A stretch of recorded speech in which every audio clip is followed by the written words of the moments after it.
Bismillahirrahmanirrahim. Assalamu alaikum warahmatullah. Imagine receiving a letter. The value of that letter depends on who sent it.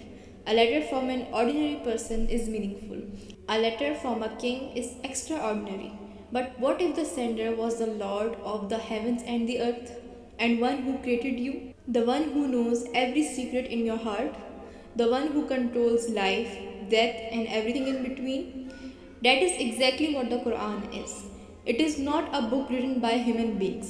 It is the speech of Allah. That alone makes it unlike any other book that has ever existed. Allah says in the Quran, "Indeed, it is a noble Quran in a protected book. None touch it except the purified.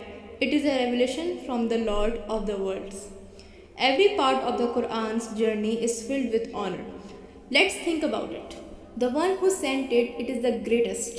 The one who carried it among the greatest of the angels. The one who received it is the greatest of all prophets. The nation that inherited it is the best nation raised for mankind. And the night on which it first descended, it is the greatest night of the year. Could there be anything more honored than this book? Allah Himself chose to reveal it. He did not entrust humanity with guesses or opinions. He spoke, and His words became the Quran. Allah says in the Quran, "Indeed, it is we who sent down the Quran, and indeed we will be its guardian." No other revealed scripture carries this divine promise of our preservation. For over 14 centuries, every letter has been protected by Allah. Millions of Muslims, young and old, Arab and non Arab, have memorized it completely. This is a miracle that continues until today. But Allah also chose the greatest angel to deliver His words. That angel was Jibreel alayhi salam. Among all the angels, Jibreel was entrusted with revelation.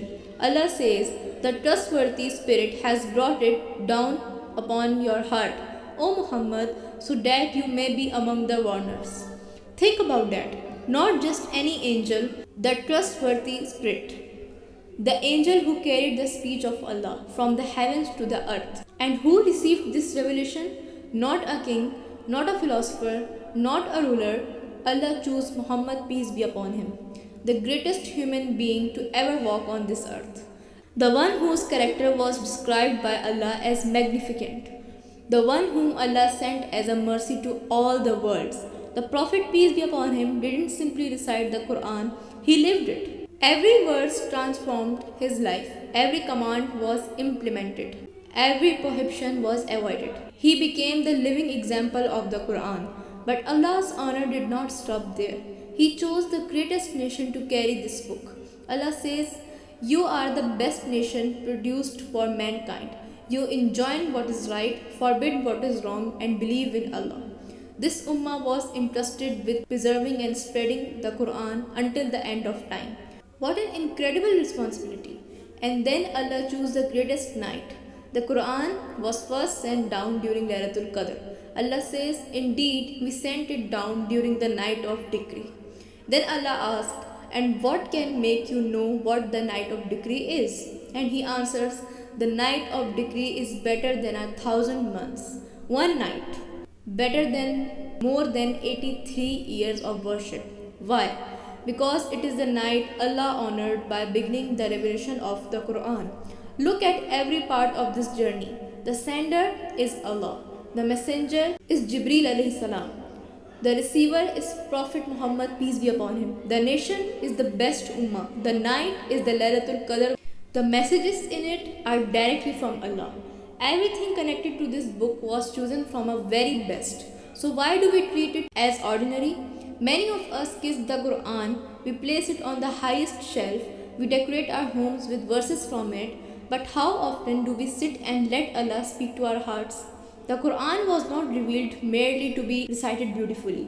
It was revealed to be understood, reflected upon, and lived. Allah says, "This is a blessed book which we have revealed to you, so that they may reflect upon its verses, and that those of understanding may take heed." The Quran heals heart. It brings peace to restless souls. It answers questions before we even ask them. It reminds us why we are here and where we are going. On the day of judgment, wealth will not defend us, status will not defend us, followers will not defend us. But the Prophet, peace be upon him, gave glad tidings that the Quran will come as an intercessor for those who lived by it. Imagine standing before Allah while the Quran pleads on your behalf. What greatest companion could anyone hope for? My dear brothers and sisters, if Allah honored this book in every possible way, then shouldn't we honor it too? Start with one page a day, read it with translation if you do not understand Arabic. Reflect on even a single verse, act upon what you learn, because a true relationship with the Quran is not measured by how many pages we finish. It is measured by how much it changes us. May Allah make the Quran the spring of our hearts, the light of our chest, and the remover of our worries, and our intercessor on the day of judgment. Ameen. Assalamu alaikum wa rahmatullah.